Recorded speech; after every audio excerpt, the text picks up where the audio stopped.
താഴ്വര ഭാഗം 15. മാരുതന്റെ അപകടത്തിന് ശേഷം താഴ്വര നിശബ്ദതയുടെ ഒരു ശ്മശാനമായി മാറി. സമയം തന്നെ നിലച്ചതുപോലെയായിരുന്നു അത്. യോഗങ്ങളൊന്നും കൂടിയില്ല.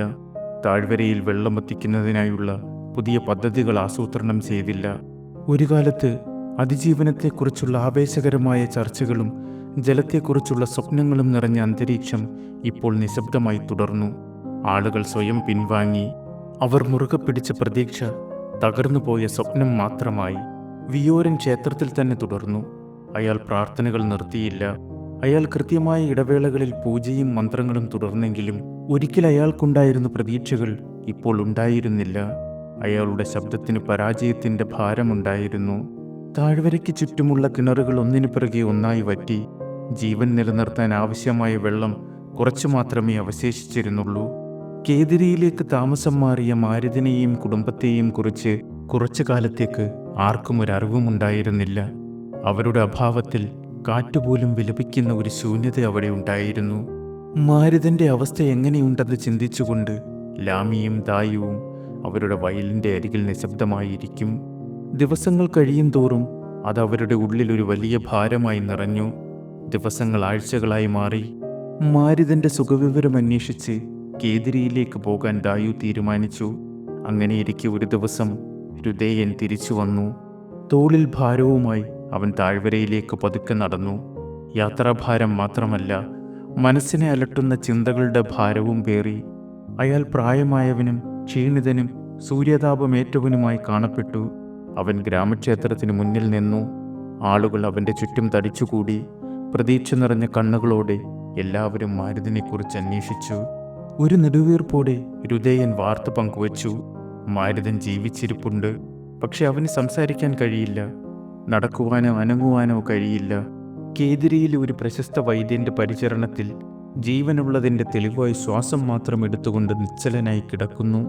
ലോമിറ മുഴുവൻ സമയവും അവൻ്റെ അടുത്ത് തന്നെ ഇരിപ്പാണ്. അവൾ 6 മാസം ഗർഭിണിയാണ്. ലോർണിത ഒരു പ്രാദേശിക പ്രഭുവിൻ്റെ മാളികയിൽ വീട്ടുജോലിക്കാരിയായി പോകുന്നു. രുദേയൻ ഒരു കൂട്ടം മരംവെട്ടുകാരുടെ കൂടെ ചേർന്നു. അത് പറഞ്ഞപ്പോൾ അവൻ നിർത്തി. അതവൻ ഒട്ടും പരിചിതമായ ജോലിയായിരുന്നില്ല. പക്ഷെ അയാൾക്ക് മറ്റു മാർഗങ്ങളില്ലായിരുന്നു. മാരുതന്റെ ചികിത്സയ്ക്ക് പണം ആവശ്യമായിരുന്നു. അതിനാണ് അയാൾ തിരികെ വന്നത്, തൻ്റെ ഭൂതകാലത്തിൻ്റെ അവസാന ഭാഗങ്ങൾ വിൽക്കാൻ.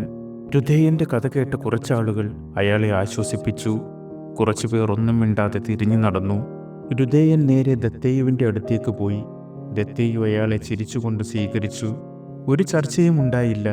ഒരിക്കൽ താഴ്വരയിലൂടെ തലയുയർത്തി നടന്നിരുന്ന അഭിമാനിയായ ഭൂവുടമ ഇപ്പോൾ തൻ്റെ അവസാനത്തെ വയലും വീടും ദത്തേയുവിന് വിറ്റു. ദത്തേയു പുഞ്ചിരിച്ചു, സന്തോഷിച്ചു. ഒരു കെട്ട് പണവും കൈമാറി. രുദേയൻ തിരികെ പുഞ്ചിരിച്ചില്ല.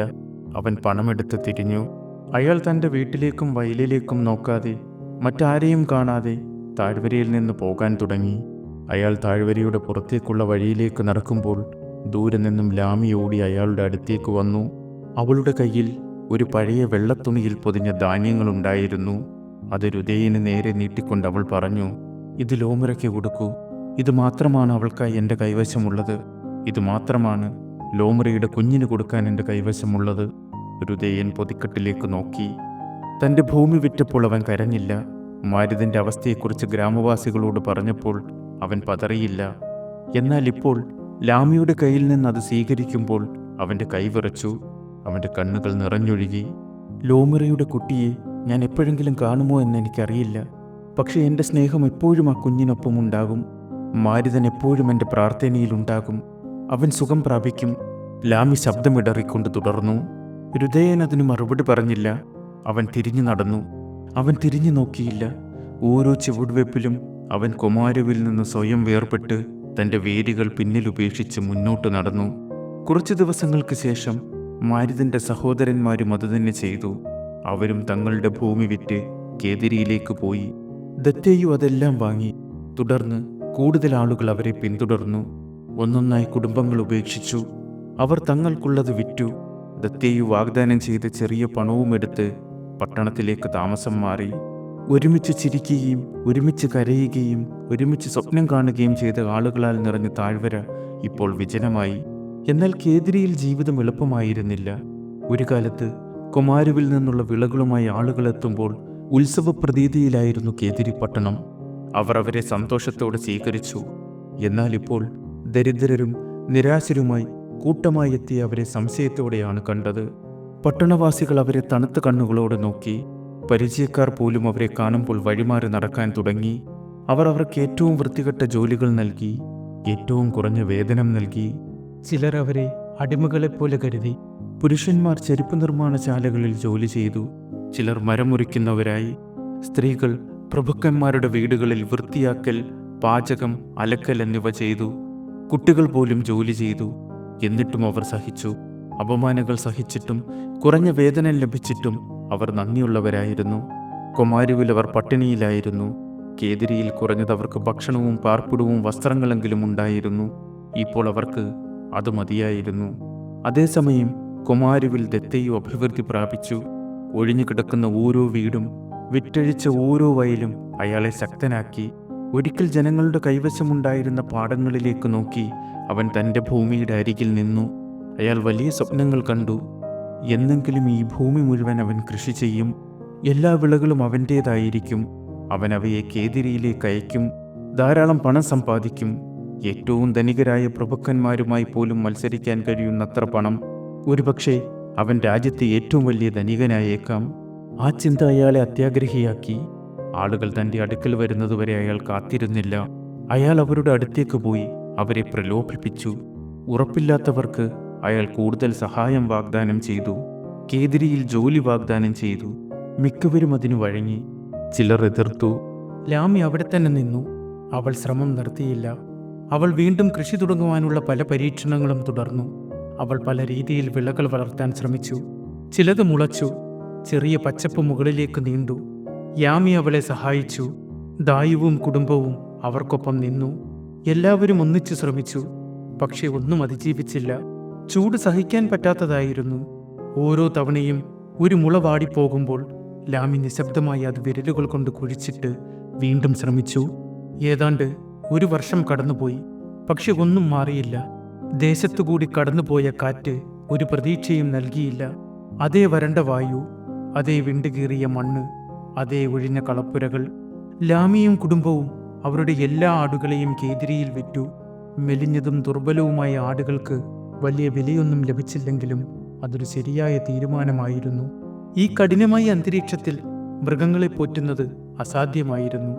ശേഷിച്ച ഭക്ഷണം അവർക്ക് മാത്രം പര്യാപ്തമായിരുന്നു. ദിവസങ്ങൾ കനത്ത മേഘങ്ങൾ പോലെ പതിയെ ചാരനിറത്തിൽ നീങ്ങി. പതിയെ സൂര്യന് കീഴെ വാടിപ്പോകുന്ന ഒരു പുഷ്പം പോലെ യാമി രോഗബാധിതയാകാൻ തുടങ്ങി. ആദ്യം അത് ക്ഷീണം മാത്രമായിരുന്നു, അവഗണിക്കാവുന്ന തരത്തിലുള്ളത്. മേഖല അവൾക്ക് ഉണങ്ങിയ ഔഷധ സസ്യങ്ങളും ചതഞ്ഞ വേരുകളും ചേർത്ത് ചില മരുന്നുകൾ നൽകി. പക്ഷെ അതൊന്നും ഫലപ്രദമായിരുന്നില്ല. അവളുടെ ശരീരം ദുർബലമാകാൻ തുടങ്ങി. അവളുടെ കൈകൾ മെലിഞ്ഞു, തോളുകൾ തൂങ്ങി, അവളുടെ ശബ്ദം മങ്ങി. അവൾ വീടിന് പുറത്തിറങ്ങുന്നത് നിർത്തി. പിന്നീട് ഇരിക്കുന്നത് പോലും നിർത്തി. രാവും പകലും ഒരു നേർത്ത പായയിൽ കിടന്നു. അവളുടെ കണ്ണുകൾ ശൂന്യവും തിളക്കം നഷ്ടപ്പെട്ടതുമായി മാറി. സംസാരം കുറഞ്ഞു. അവൾ ശരിയായി ഭക്ഷണം കഴിച്ചില്ല. ലാമി അവൾക്ക് വേണ്ടി തൻ്റെ പ്രിയപ്പെട്ട ഭക്ഷണം പാകം ചെയ്തപ്പോഴും യാമി പാത്രം തള്ളിമാറ്റി. അമ്മേ, കുറച്ചെങ്കിലും കഴിക്ക്. ലാമി അമ്മയുടെ തല പതുക്കെ ഉയർത്തി കൈകൊണ്ട് ഭക്ഷണം കൊടുക്കാൻ ശ്രമിച്ചു. യാമി തലയാട്ടി. എനിക്ക് വേണ്ട കുഞ്ഞെ. ആ നിസ്സഹായത ലാമിയുടെ ഉള്ളിൽ എന്തോ ഒന്ന് കീറിമുറിച്ചു. എല്ലാ ദിവസവും അവളുടെ അമ്മ ഒരു നിഴലായി മാറുന്നത് അവൾ കണ്ടു. മേഖലയുടെ മരുന്നുകൾ ഇപ്പോൾ പ്രവർത്തിക്കുന്നില്ല. അവർക്ക് സഹായം ആവശ്യമായിരുന്നു, യഥാർത്ഥ സഹായം. പക്ഷെ സഹായം എന്നാൽ കേതിരി എന്നാണ്. കേതിരി എന്നാൽ പണമാണ്. ഒടുവിൽ ഒരുപാട് ആലോചനയ്ക്ക് ശേഷം കനത്ത ചുവടുകളോടെ ലാമി ദത്തയുവിൻ്റെ അടുത്തേക്ക് പോയി. അവൾക്ക് ആ ആശയം വെറുപ്പായിരുന്നു. പക്ഷെ മറ്റാരെയും ആശ്രയിക്കാൻ ഉണ്ടായിരുന്നില്ല. അവൻ്റെ മുന്നിൽ നിന്ന് കഴുത്തിലെ ഷാൾ മുറുകെ പിടിച്ചുകൊണ്ട് അവൾ പറഞ്ഞു, എൻ്റെ ഭൂമി വിൽക്കാൻ ഞാൻ ആഗ്രഹിക്കുന്നില്ല. അവളുടെ മുഖം ദൃഢനിശ്ചയത്താൽ കടുപ്പിച്ചു. പക്ഷേ എനിക്ക് സഹായം വേണം. ഞാൻ ഭൂമി പണയം വയ്ക്കാം. എൻ്റെ അമ്മയുടെ ചികിത്സയ്ക്കായി എനിക്ക് പണം വേണം. ഒരു രാജാവിൻ്റെ ഭൂമി പോലെ പടർന്നു കിടക്കുന്ന വയലുകളുള്ള ഇപ്പോൾ ഒരു ധനികനായ ദത്തയു തൻ്റെ കട്ടിയുള്ള വിരലുകൾ തിരുമ്മി പുഞ്ചിരിച്ചു. തീർച്ചയായും ലാമി, നീ അത് വിൽക്കുകയല്ല, പണയം വയ്ക്കുക മാത്രമാണ് ചെയ്യുന്നത്. പണമുള്ളപ്പോൾ എപ്പോൾ വേണമെങ്കിലും അത് തിരികെ എടുക്കാം. ഒരു കൗശലമുള്ള പുഞ്ചിരിയോടെ അയാൾ ഒരു കടലാസിൽ എഴുതിക്കൊണ്ട് പറഞ്ഞു. ലാമിയൊന്നും മിണ്ടിയില്ല. അവൻ നാണയങ്ങൾ എണ്ണുമ്പോൾ അവൾ അവൻ്റെ കൈകളിലേക്ക് മാത്രം നോക്കി. അവൻ്റെ ശബ്ദത്തിന് അവൾക്ക് വെറുപ്പ് തോന്നി. അവിടെ നിൽക്കുന്നതിൽ അവൾക്ക് സ്വയം വെറുപ്പ് തോന്നി. പക്ഷെ ഒന്നും മിണ്ടാതെ അവൾ പണമെടുത്തു. അന്നു മുതൽ ദായു ആഴ്ചതോറും കേദിരിയിലേക്കുള്ള ഒരു യാത്ര ആരംഭിച്ചു. അവൻ ഇടുങ്ങിയ വഴികൾ കയറി പൊടി നിറഞ്ഞ റോഡുകളിലൂടെ നടന്നു. മരുന്നുകൾ വാങ്ങി തിരിച്ചു വന്നു. ചിലപ്പോൾ അവൻ പട്ടണത്തിൽ നിന്നും വീട്ടിലേക്ക് ആവശ്യമായ സാധനങ്ങൾ വാങ്ങി മടങ്ങി. മരുന്നുകൾ ആദ്യം അല്പം സഹായിച്ചു. പക്ഷെ ഏതാനും ആഴ്ചകൾ കഴിഞ്ഞിട്ടും ഒരു വ്യത്യാസവും ഉണ്ടായില്ല. എന്നിട്ടും ലാമി പ്രതീക്ഷ കൈവിട്ടില്ല. അവൾ എല്ലാ രാത്രിയും അമ്മയുടെ അരികിൽ തന്നെ ഇരുന്നു. നെറ്റി തുടച്ചു, കൈകൾ വൃത്തിയാക്കി, അല്പാൽപമായി ഭക്ഷണം നൽകി. പകൽ സമയത്ത് അവൾ വീടിന് പിന്നിലെ ചായ്പിൽ സമയം ചിലവഴിച്ച് കൃഷി പരീക്ഷണങ്ങൾ തുടർന്നു. ഉണങ്ങിയ വൈക്കോൽ മേൽക്കൂരയ്ക്ക് കീഴിൽ അവളൊരുക്കിയ മണൽത്തിട്ടകൾ ചിലപ്പോൾ അവൾക്ക് കുറച്ച് പച്ചമുളകൾ നൽകും. പക്ഷേ ദിവസങ്ങൾക്കുള്ളിൽ അവയെല്ലാം ഉണങ്ങി വീഴും. എന്നിട്ടും അവൾ ശ്രമിച്ചു. ദായു, മാന്യ, അശ്മിൻ എന്നിവരോടൊപ്പം അവൾ എല്ലാ ദിവസവും ക്ഷമയോടെ ജീവിച്ചു. അവൾ ഒരിക്കലും അത്ഭുതങ്ങൾ പ്രതീക്ഷിച്ചിരുന്നില്ല. പക്ഷേ ഒരിക്കലും അവളുടെ അധ്വാനം നിർത്തിയതുമില്ല. ദിവസങ്ങൾ പതുക്കെ കടന്നുപോയി. താഴ്വരയിലെ നിശബ്ദത ഇപ്പോൾ കൂടുതൽ ആഴത്തിലായി. ദായുവിൻ്റെ കുടുംബവും കഷ്ടത്തിലായിരുന്നു. കളപ്പുരയിൽ ശേഷിച്ച ധാന്യങ്ങൾ മുഴുവൻ തീർന്നു. അവരും തങ്ങളുടെ കൃഷിയിടങ്ങൾ ദത്തേയുവിന് പണയം വെച്ചിരുന്നു. അശ്മിൻ്റെ ആരോഗ്യം മോശമായി തുടങ്ങി. അയാൾക്ക് നിർത്താതെയുള്ള ചുമയും ശരിയായി ഭക്ഷണം കഴിക്കാൻ കഴിയാത്ത അവസ്ഥയും ഉണ്ടായിരുന്നു. പക്ഷെ എല്ലാവരും മുന്നോട്ടു പോകാൻ ശ്രമിച്ചു. ഒരു ദിവസം കേദിരിയിൽ നിന്നും തിരിച്ചു വന്ന ദായു വീട്ടുസാധനങ്ങൾ നിറച്ച ചാക്കുകെട്ടുകൾ താഴെ വെച്ചുകൊണ്ട് ഒരു വാർത്ത പങ്കുവച്ചു. ഞാൻ ഇന്ന് മാരുതന്റെ സഹോദരൻ ലോഗറിനെ കണ്ടു. അയാൾ പട്ടണത്തിലെ ഒരു പീടികയിൽ ചുമട്ടുജോലി ചെയ്യുകയാണ്. മാരുതന്റെ കൂടുതൽ വിവരങ്ങൾ അറിയാൻ ലാമി ആകാംക്ഷയോടെ കാതുകൾ കൂർപ്പിച്ച് ദായുവിൻ്റെ മുഖത്തേക്ക് നോക്കി. ദായു തുടർന്നു. മാരുതന്റെ ആരോഗ്യം മെച്ചപ്പെട്ടെന്നാണ് പറഞ്ഞത്. അത് കേട്ട് ലാമിക്ക് അല്പം ആശ്വാസമായി. നിനക്കവനെ ഒന്ന് കാണാമായിരുന്നില്ലേ? ലാമി ചോദിച്ചു. ദായുവിൻ്റെ മുഖത്ത് നിരാശ പടർന്നു. അവൻ അവളുടെ അരികിൽ വന്നിരുന്ന് ദൂരേക്ക് നോക്കിക്കൊണ്ട് പറഞ്ഞു, എനിക്കവനെ ഇങ്ങനെ കാണാൻ കഴിയില്ല. ഇതിനെല്ലാം ഞാൻ കൂടെ കാരണമാണെന്നുള്ള തോന്നൽ എനിക്കിപ്പോഴുമുണ്ട്. ലാമി അവൻ്റെ കൈകളിൽ മുറുകെ പിടിച്ചു. പിന്നീട് കൂട്ടുകാരിയെപ്പറ്റി അറിയാനുള്ള ആകാംക്ഷയിൽ അവൾ ചോദിച്ചു, ലോമറയെപ്പറ്റി എന്തെങ്കിലും പറഞ്ഞോ? അവൾ എപ്പോഴും അവൻ്റെ അടുത്ത് തന്നെയുണ്ട്. അവളുടെ മകന് 9 മാസം പ്രായമായി. അത് കേട്ടപ്പോൾ കഷ്ടപ്പാടുകൾക്കും ദുഃഖങ്ങൾക്കും ഇടയിൽ ആദ്യമായി അവളുടെ ഉള്ളിൽ സന്തോഷത്തിൻ്റെ ഒരു തിരമാല അലയടിച്ചു. അന്ന് രാത്രി മുഴുവനും അമ്മയുടെ കൈയും പിടിച്ച് ലോമറയുടെ മകനെക്കുറിച്ച് ആലോചിച്ചുകൊണ്ട് അവൾ ഉറങ്ങാതെ കിടന്നു.